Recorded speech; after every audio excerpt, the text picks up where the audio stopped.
Um restaurante italiano virou o assunto em Bogotá ao servir uma das melhores carnes da cidade. Clientes disputavam mesas, críticos elogiavam super o lugar e o dono era bastante prestigiado. Só que fora dali, a Colômbia vivia um dos períodos mais violentos da sua história. Pessoas desapareciam o tempo inteiro, com corpos aparecendo misteriosamente em diferentes cantos da cidade. E ninguém sabia quem estava por trás de tudo isso. Foi nesse cenário, então, que o tal dono do restaurante passou a ser suspeito. Nesse episódio eu vou te contar tudo sobre o caso do restaurante Le Ángulo de Gigi, uma lenda urbana de Bogotá que não se sabe se foi tão lenda assim. Eu vou te falar tudo o que se sabe sobre esse restaurante, sobre o seu dono e o que estava acontecendo na Colômbia naquela época que fez com que esse boato começasse a rolar. Além disso, é claro, eu vou te contar o desfecho de toda essa história. E no final, vou te falar o que visitar na Colômbia para se aprofundar no período histórico que vou trazer aqui. E esse daqui, gente, foi pedido de ouvinte também. O ouvinte da vez foi o Santiago. Santiago, gente, que foi o meu primeiro ouvinte a me reconhecer pessoalmente na rua, tá bom? Então tá bem. No caso, gente, o Santiago faz academia na mesma academia que eu. E aí um dia a gente se encontrou, ele perguntou se eu era Andressa, me senti famosíssima, porque ele era um ouvinte aqui do podcast.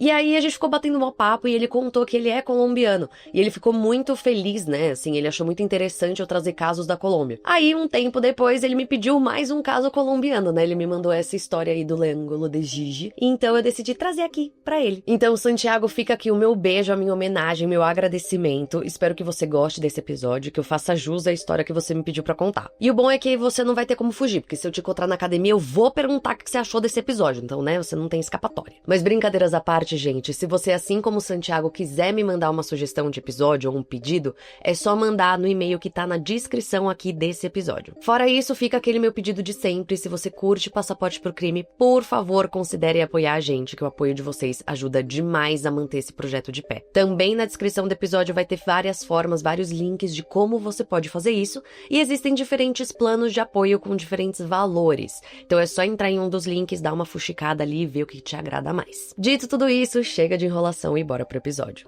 Eu sou Andressa Esfer e esse é o Passaporte pro Crime, um podcast que vai te trazer histórias de crimes, suspense e aquelas histórias meio macabras de várias partes do mundo. Alguns desses lugares eu conheci, outros eu espero conhecer em breve. Colômbia, 1980. Nessa época, viver na Colômbia significava viver num clima constante de medo. Isso porque o país estava passando por uma onda de violência muito forte nesse período. Onda essa que não surgiu do nada. Ela tinha raízes bem profundas, assim, que voltam lá nos anos 40 e 50, numa época que ficou conhecida como La Violência. La Violência foi uma guerra civil não declarada entre liberais e conservadores, que deixou centenas de milhares de mortos, principalmente no campo. E para além das vítimas, esse período acabou deixando um certo legado na Colômbia, o de que conflitos políticos e sociais podiam ser resolvidos por meio da violência. E quando esse período acaba oficialmente, digamos que o país ele não volta a ter uma paz reinante. Quer dizer, elites políticas fizeram acordos entre si, acabando então com os conflitos entre esses dois partidos principais. Mas ainda existiam muitos problemas estruturais, assim, mais profundos, que não foram resolvidos. E nisso o interior do país continua bastante precário e abandonado, sem uma presença do Estado. E essa ausência do Estado é a questão mais chave aqui para se entender o que acontecia em 1980. Isso porque, gente, nessas áreas rurais que viviam praticamente sem governo, começam a surgir grupos armados que dizem representar os camponeses esquecidos pelo Estado. Dois exemplos desses grupos são as Farc e o ELN. No início, esses grupos eles têm mesmo um discurso político e ideológico, assim, exigindo reforma agrária e protestando contra a exclusão política que o campo sofria. Mas conforme o tempo vai passando e esses grupos vão se fortalecendo, eles passam a exercer controle territorial em algumas partes do país. Nisso, eles passam a cobrar impostos, julgar pessoas e realmente disputar autoridade com o Estado. E então o país avança nos anos com essa ideia de que existem várias autoridades funcionando ao mesmo tempo. Só que conforme o tempo avança, digamos que as coisas elas mudam um pouco de figura. Principalmente em 1970, quando o mercado de drogas explode, especialmente nos Estados Unidos. Nessa época, meu povo, a cocaína passa a valer ouro. E a Colômbia acaba se tornando central nesse mercado, já que tinha rotas naturais difíceis de se fiscalizar, áreas isoladas, mão de obra barata e um estado já bem fragilizado. E essa produção ela acaba se concentrando principalmente aonde? Nos campos, no interior do país, mesmo interior e campos esses que a gente está falando até agora. Então, grupos como a Farc e o ELN passam a se beneficiar desse novo comércio. Eles cobram postos de produtores de coca, taxam laboratórios, pistas de pouso e rotas, oferecem proteção armada e por aí vai. Então, a produção e o tráfico, eles até começam pequenos, mas conforme o dinheiro vai entrando, e PS entra muito rápido, esses grupos se fortalecem ainda mais. E é quando, então, a gente chega em 1980, quando o narcotráfico, ele deixa de ser um mercado ilegal e ele vira, assim, um projeto de poder. Figuras como Pablo Escobar não querem mais só enriquecer. Eles querem ser respeitados, temidos e influentes. E o Estado colombiano não tem força suficiente para impor limites claros. Então, juízes são ameaçados, jornalistas são assassinados, políticos são comprados ou mortos. E não se engane achando que o narcotráfico era o único grupo violento dessa época, não. No começo dos anos 80, a Colômbia era um país onde várias forças armadas atuavam ao mesmo tempo. As guerrilhas como as Farc e o ELN já estavam lá. Grupos paramilitares começam a surgir. E o próprio Estado respondia com bastante violência. Todos esses atores, eles disputavam território, dinheiro e poder, às vezes se aliando aqui e ali, às vezes sendo inimigos uns dos outros. Mas no final do dia, o resultado era exatamente o mesmo. Todos esses grupos matavam, todos eles escondiam os corpos e todos eles mentiam. Então, voltando para a primeira frase desse episódio aqui, sim, gente, em 1980, viver na Colômbia era viver com medo. Porque pessoas simplesmente sumiam da noite pro dia e ninguém sabia explicar o que estava acontecendo e quem estava por trás daquilo. E claro, tudo isso faz com que a população comece a suspeitar de absolutamente todo mundo. Então, do Estado, da mídia, da polícia e por aí vai. E o que costuma acontecer em situações como essas, meus amores?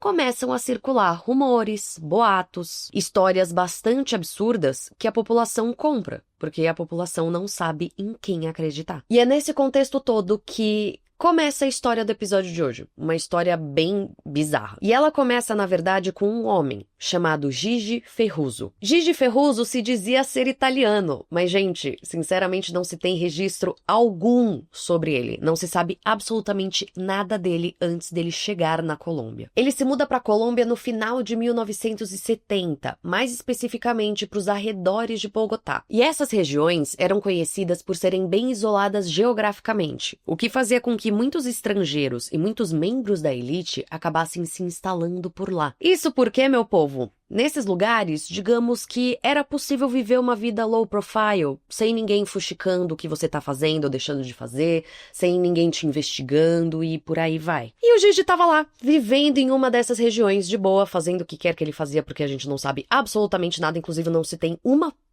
puta foto dele. Revirei essa internet pra procurar, na verdade só tem uma unidade de foto que é que todo podcast, toda publicação sobre ele usa. Mas enfim, ele tava lá vivendo a sua vida. E o que se sabe é que ele tinha um sotaque italiano bastante carregado e que ele gostava de falar assim em alto bom tom, que ele tinha muita experiência com gastronomia tradicional italiana. Até que um dia ele se olhou no espelho e ele falou, se eu sou tão bom chefe assim, por que eu não abro o meu próprio restaurante? E foi exatamente isso que ele fez. No começo de 1980, o Gigi inaugura o Le Angolo di Gigi, que claramente eu estou falando esse nome errado, mas que era um restaurante italiano em meio das montanhas colombianas. Aliás, não era nem um restaurante italiano, era um pedacinho da Itália em meio às montanhas colombianas, e ficava tudo isso, tá, na região de La Calera, exatamente ali nos arredores de Bogotá. E aqui, gente, se você tá vendo a versão em vídeo, você vai ver realmente a única foto que eu achei, tá, que eu acabei de falar, essa é a única foto do Gigi que eu encontrei. Mas enfim, lá, gente, no Le Angolo di Gigi, o Gigi realmente servia o melhor da gastronomia italiana. Os seus pratos, eles eram muito caros, tá? E o ambiente era super elegante, então tudo isso fazia com que a clientela, ela acabasse sendo bem exclusiva, porque realmente, assim, só os ricaços conseguiam comer ali. Só que mesmo só os ricaços comendo lá, todo mundo conhecia o Le Angolo di Gigi, porque simplesmente quem comia ali saía de lá maravilhado. A galera elogiava super todos os pratos, tá? Mas os pratos de carne eram, assim, os que mais se destacavam do cardápio. Todo mundo que provava a carne preparada pelo Gigi falava que, assim, o sabor e a textura era uma coisa de outro mundo, que eles nunca tinham provado algo igual. E com o passar do tempo, é lógico, os clientes dele ali, que eram clientes super fiéis, porque, adoravam a culinária dele. Culinária, tá certo falar assim? Adoravam Ah, tá bom, vai ficar assim, vou deixar passar. Enfim, eles começaram a perguntar pro Gigi, do tipo, cara, que carne é essa que você prepara? Como que você faz? Qual que é o tempero que você usa? Porque realmente, assim, eles adoravam a carne do Gigi. Mas o Gigi, ele não revelava seu segredo. Ele falava do tipo, não, veja bem, é o meu tempero especial, não posso contar.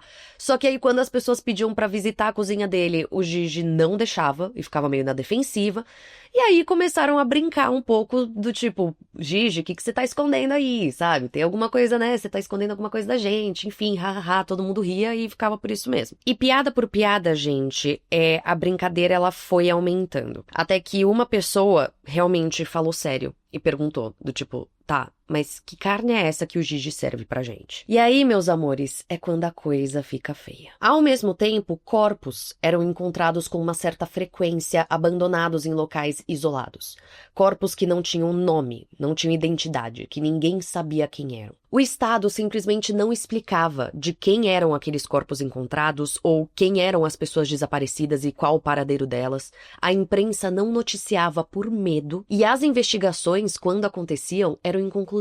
Em outras palavras aqui, gente, se sabia que pessoas estavam desaparecendo e corpos estavam sendo encontrados, mas não se sabia a identidade dessas pessoas. Ao mesmo tempo, Gigi estava lá, servindo a sua carne, que era absolutamente diferente do que qualquer um já tinha provado. E nisso um tempo se passa, exatamente nesse clima e nesse medo todo, enfim, nessa tensão toda, até que a gente chega em novembro de 1985. No dia 6 desse mês, integrantes do grupo guerrilheiro M19 invadiram o Palácio da Justiça de Bogotá. Esse palácio era simplesmente a sede da Suprema Corte da Colômbia e de outros tribunais superiores do país. E o objetivo desse grupo, gente, era bem claro: realizar um julgamento político do então presidente do país da época, Belisário Bettancourt. O grupo acusava o governo de descumprir acordos de paz firmados com eles. Então o grupo invadiu o Palácio da Justiça e fez vários reféns nisso, dentre eles magistrados, funcionários ali da Suprema Corte, do edifício em si e civis também. O governo, gente, logo ficou sabendo daquela situação toda e preparou uma força-tarefa para tentar controlar a situação. As Forças Armadas do país foram convocadas e cercaram o Palácio da Justiça.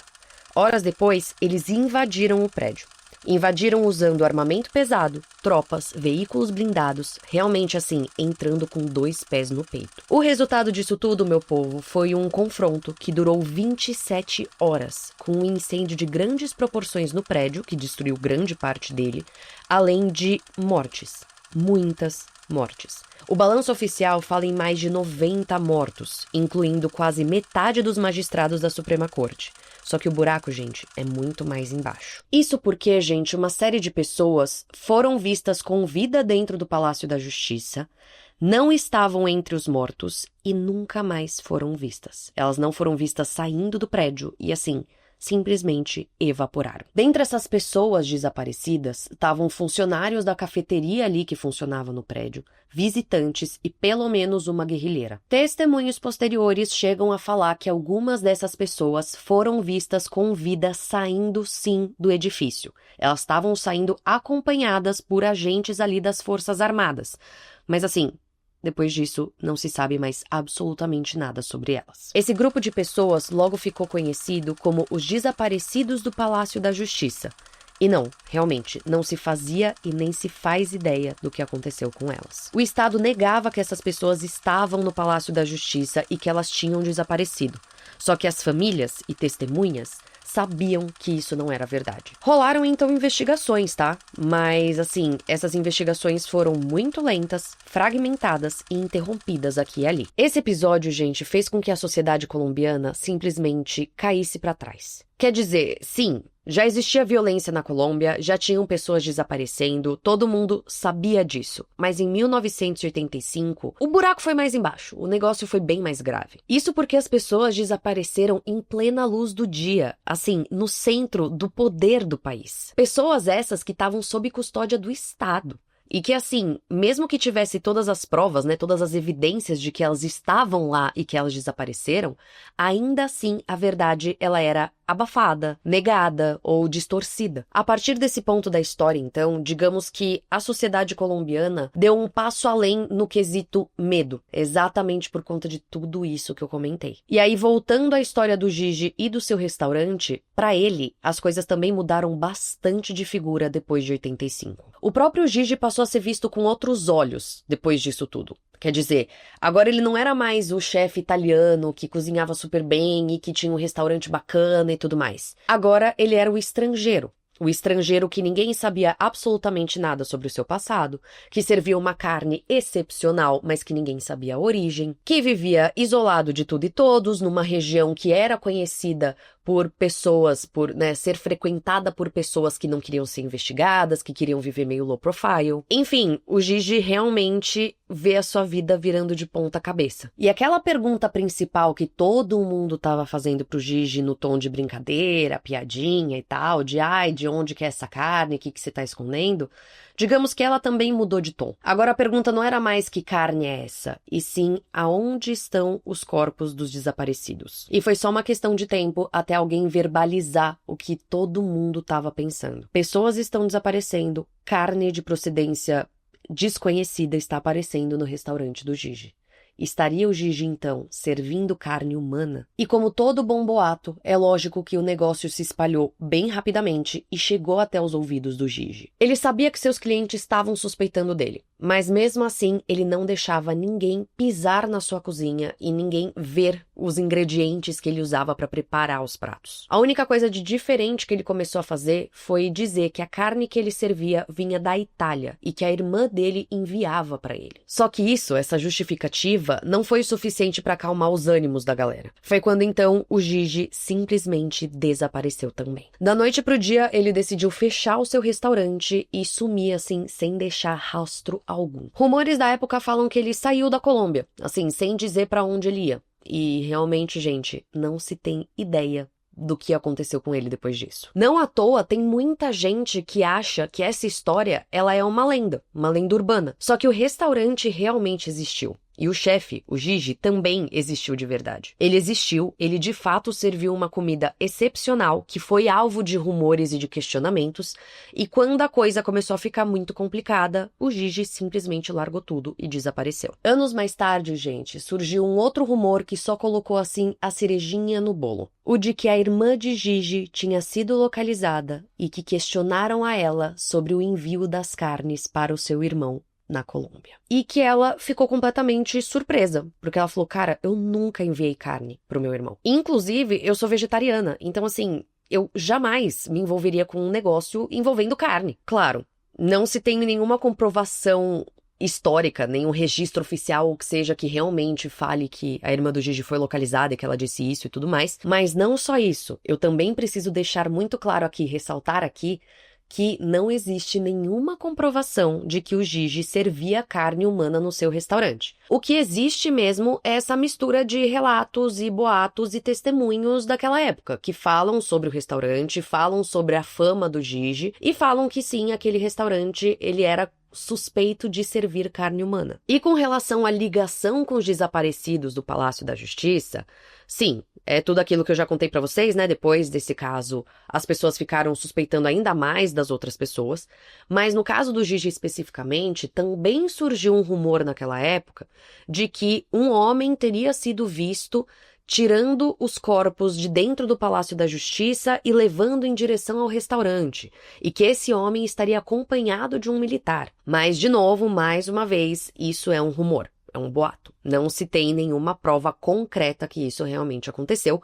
E eu acho muito importante escancarar isso e trazer isso com muita atenção, porque óbvio que você vai acreditar no que você quiser acreditar, mas eu gosto de deixar muito claro o que se tem documentado e o que não, porque aqui a gente trabalha com fatos e eu sou jornalista. Mas, gente, só antes de encerrar a história desse episódio aqui, eu queria trazer um pouquinho do desfecho dos desaparecidos do Palácio da Justiça, porque assim, querendo ou não, esse caso foi extremamente importante na história da Colômbia e eu achei que eu precisava trazer esse encerramento pra esse episódio. Tipo, eu achei que eu ia deixar uma ponta solta se eu não te falasse como que terminou esse caso. Então, só pra finalizar aqui, anos depois do ocorrido, familiares das vítimas e organizações de direitos humanos levaram o caso para a Corte Interamericana de Direitos Humanos. Isso fez com que, em 2013, o Estado colombiano reconhecesse em partes a sua relação com desaparecimentos e mortes naquele fatídico dia 6 de novembro. Durante uma audiência pública nessa corte, que, caso ainda não tenha ficado claro, era uma corte internacional,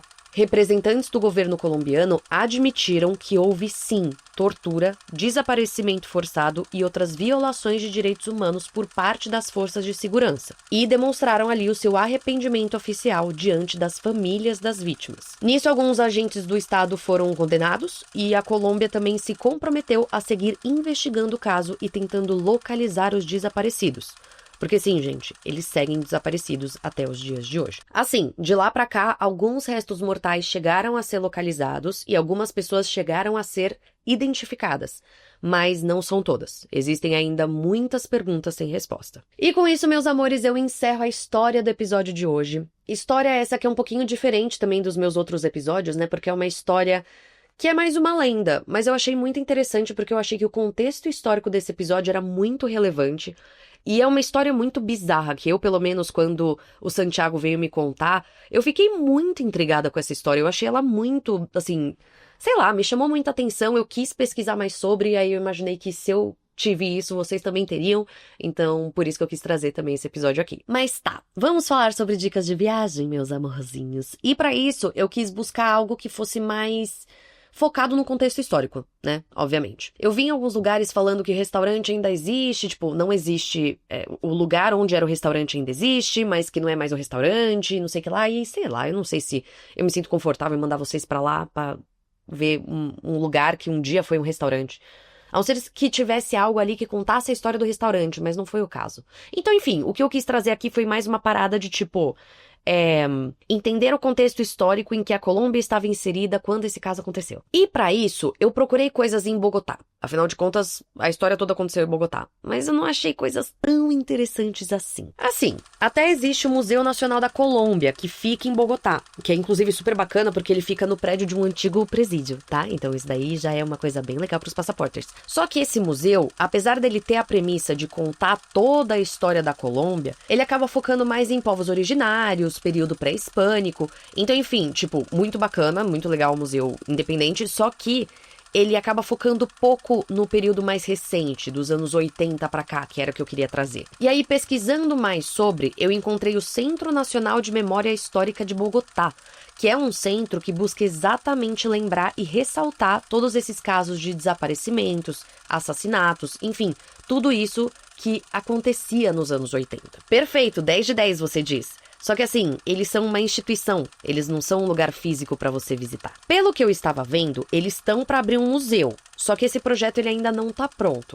De qualquer forma, eu quis trazer essa dica aqui, porque vai que, quando você tá para ir para Colômbia, esse museu já foi inaugurado. E aí sim, esse museu parece que seria tipo um prato cheíssimo para você entender tudo isso que eu trouxe nesse episódio dos anos 80. E aí, mais uma vez, procurando mais profundamente, eu encontrei um outro museu que parece ser bem legal e se encaixa bem nesse episódio. No caso, eu estou falando do Museu Casa de la Memória, que fica em Medellín. Medellín, gente, sim, fica um pouquinho longe de Bogotá. Do tipo assim, de carro, pelo que eu tava vendo, é bem longe. Eu, pelo menos, não faria um bate-volta, mas às vezes você é maluco e você gosta de fazer bate-volta de 8 horas e aí você se joga. Cada um é cada um, aqui a gente não julga ninguém, apesar de eu já ter julgado um pouquinho no começo da frase, mas foi só força de hábito. Como que fala? Gente, nossa, eu tô derretida. Foi só força do hábito, tava certo do jeito que eu tinha falado, entendeu? Não tô te julgando, não. Se você quer fazer bate-volta de 8 horas pra ir, 8 horas pra voltar, eu não lembro se era tudo isso de tempo, tudo bem, tudo bem, te admiro por dirigir por tanto tempo. Mas tá, focando aqui nessa dica de viagem,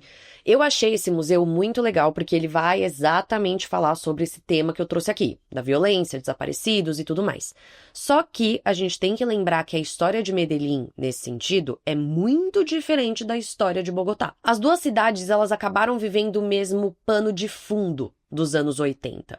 Só que Bogotá era o centro político, né? O centro do poder do país. Enquanto Medellín já não era e não é esse centro. Então, Medellín viveu um tipo de violência diferente, que era uma violência muito mais escancarada, muito mais urbana, assim, muito mais palpável, se é que eu posso dizer, mas, enfim, era realmente, acho que escancarada é a melhor palavra. Tanto que um grande cartel, né, que existiu foi o de Medellín, que era comandado por Pablo Escobar. Mas, no geral, gente, eu acho que esse museu, ele vai te ajudar a entender, sim, o contexto do país como um todo.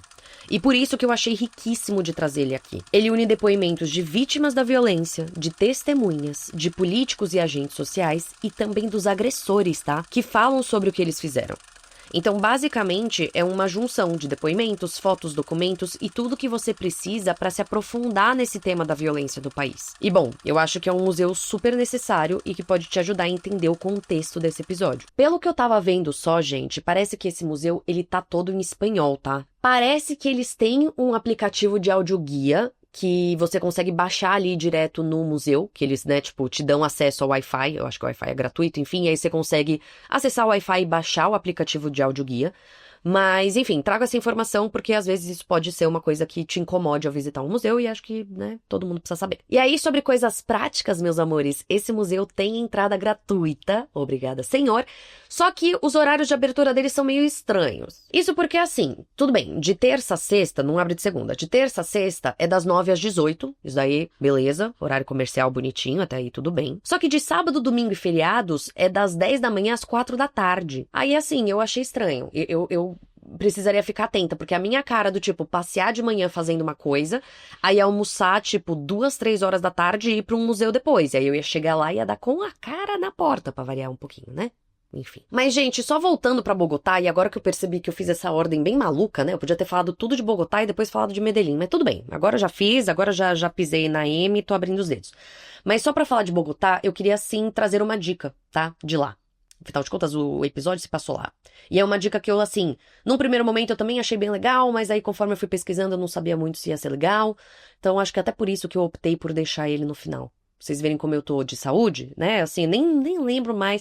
Eu escrevi o roteiro não faz muito tempo, faz tipo uma semana, e eu já não sei o que a Andressa do passado tava pensando. Mas tá, deixa eu falar dessa última dica aqui pra liberar vocês também, porque, né, assim, vocês também não querem ficar só me ouvindo o dia inteiro. Ou querem, vai saber. Mas tá, pela 28ª vez. Em Bogotá, gente, tem o Museu Militar da Colômbia, que vai te contar a história do exército da Colômbia em diferentes épocas também. Aí, por que eu fiquei na dúvida se essa era uma boa dica ou não?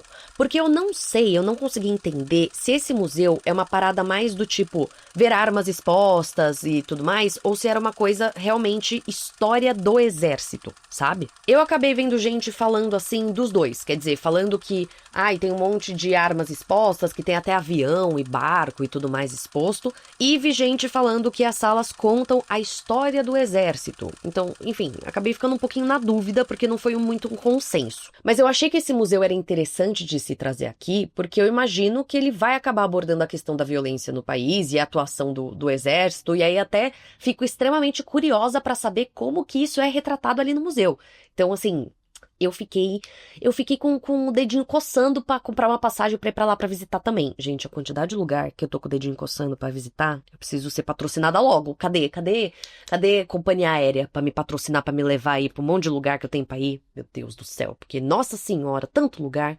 Daqui a pouco eu vou ficar, tipo, um dia em cada lugar, assim. Vocês vão me ver cada hora gravando num cenário diferente. Ai, gente, hoje eu tô em sei lá que lugar do mundo. Nossa, ia ser tão legal. Mas tá, eu vou ter que ir pra lá pra ver se realmente é uma boa dica ou não. Ou se você, queridíssimo ouvinte, já visitou esse museu, pode deixar nos comentários também, porque a galera aqui lê e responde os comentários um dos outros. Eu acho isso maravilhoso, eu adoro. Inclusive, eu fico fuxicando, tá? Quando vocês comentam uns nos comentários dos outros, eu entro pra ler a fofoca. Ah, eu sou fofoqueira, eu fico vendo tudo que vocês comentam. Mas fora tudo isso, gente, esse museu, ele tem entrada gratuita, então é aquela coisa, eu incentivo vocês a irem, porque o máximo que pode acontecer é vocês não curtirem e darem meia volta e irem embora. Mas sobre coisas práticas, gente, só pra finalizar aqui, esse museu tem entrada gratuita, como eu estava falando.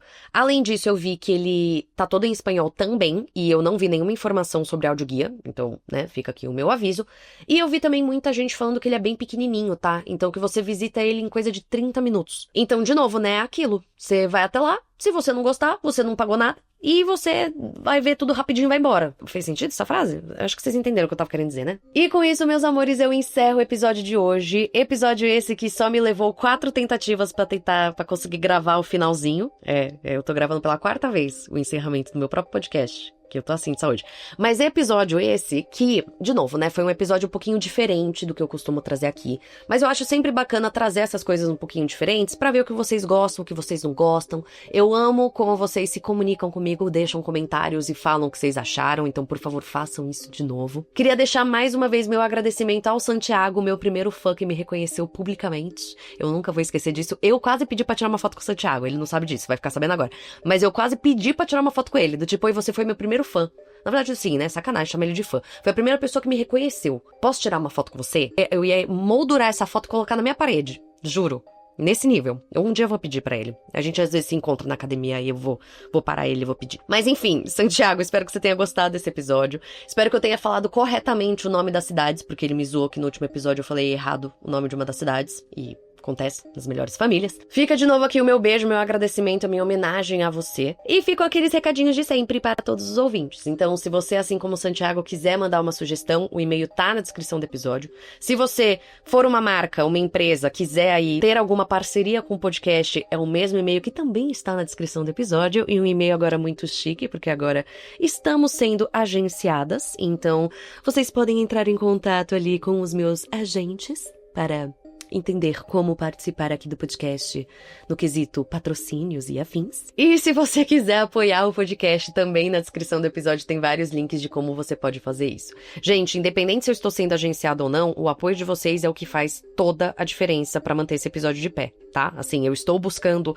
outras maneiras de arrecadar mais dinheiro para conseguir investir nesse projeto, mas assim, o apoio de vocês ainda é totalmente primordial, ok? Então, nos links da descrição do episódio tem várias formas de como você pode se tornar apoiador. Eu vou ser extremamente grata pelo apoio de vocês. Eu recomendo muito o pacote de Detetive Viajante para vocês entrarem no grupo do WhatsApp, que é muito divertido. E eu aproveito para deixar aqui meu enorme agradecimento a todos os apoiadores e todas as apoiadoras. E só antes de encerrar, gente, eu tenho um último recado muito importante que só quem é mais ficou até o final e vai saber. Mas eu consegui abrir 2 vaguinhas na minha criação de consultoria de podcasts, tá? 2 vagas agora para março, então se você ou a sua empresa quer criar um podcast, tem uma ideia, não sabe por onde começar, ou tem o sonho de ter um podcast, não sabe qual ideia ter, ou que seja, entre em contato também pelo e-mail que tá na descrição do episódio e vamos conversar. Recentemente, uma das minhas mentoradas lançou o podcast dela e, assim, tá sendo o maior sucesso, tá muito bacana, ele tá sendo recomendado pelo Spotify, ela tá felicíssima da vida. Inclusive, fica aqui a minha indicação, chama Clube do Blush, então caso você curta esse tipo de podcast, pode ir lá dar uma fuçada. A Estela, que é a alma por trás desse projeto, eu ajudei ela a tirar do papel. E eu tô já com outras pessoas aí que eu tô em contato, que a gente já tá produzindo uns projetos bem legais. Então, se você também quiser fazer parte desse grupo, também quiser tirar o seu projeto do papel, criar o seu próprio podcast, é só entrar em contato pelo e-mail que está na descrição do episódio. Dito tudo isso, gente, vamos pro emoji de hoje. O emoji de hoje vai ser qual? Eu tinha pensado no macarrãozinho, porque eu pensei em comida italiana, mas aqui era carne, né? Deixa uma carninha. Ai, que horror. Gente, por que eu faço? Mas tá, deixa uma carninha ou deixa um macarrãozinho, depende do seu senso de humor. Deixa um dos dois aqui nos comentários se você chegou até aqui, tá bom? Então tá bom. Então um beijo e até semana que vem. Ai, gente, que eu vou te levar pra alguma outra parte do mundo.